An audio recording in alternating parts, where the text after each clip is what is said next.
Rights Association, also called IMPRA. This is part of the public broadcaster's commitment to invest in the local music industry development and restore the dignity of artists.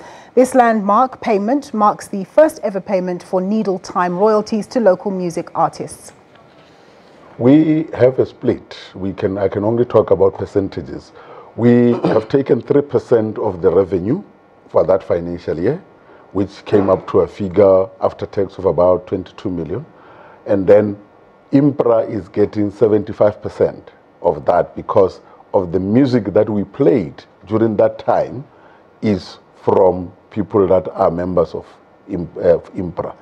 So we believe that immediately within a space of about 3 to 4 weeks, you would have done the consultations, you would have got your members to approve the distribution plan, you would have gone to the CIPC for them to approve the distribution plan.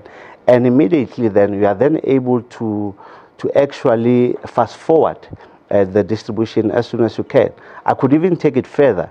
If we're talking collection from different users, not only the SABC, in this country will come to a point whereby we are able to distribute these royalties at least after every 2 months, because you're then able to collect from different users and ensure that our artists are back into the system, because currently the system is kicking our artists out. They're not able to buy houses, they're not able to buy cars in their own names, particularly because there's no history in terms of their financials in the banks and so forth. So if we can pull it together, all the collecting agencies, we can ensure that we're changing the regime of the livelihood of our artists.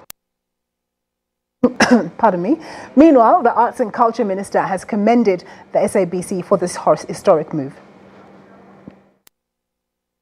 With the step SABC has taken to comply with the SCA judgment, that we see a possibility of a future having musician artists generally not dying as paupers.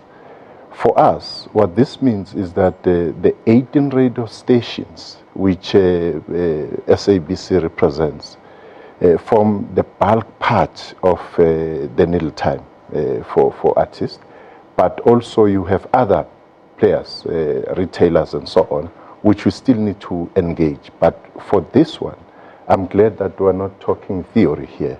The money is already in the bank account of IMPRA, and they would want to see that money getting to artists, because the reason why I'm here primarily is because of artists and because of their livelihoods. We are going to see a situation where working with SABC and collecting agencies, I wish a speedy resolution between SAMPRA and SABC on the disputing of the split and so on, and I think that would happen. But artists cannot wait forever. SABC and collecting agencies have been engaging as early as 2007, latest December 2017. We can't keep artists waiting. So now that the money has been deposited to IMPRA, we would want to see as early as next week IMPRA getting artists and recording companies together and say, how is this going to happen, so that as soon as possible people get their royalties.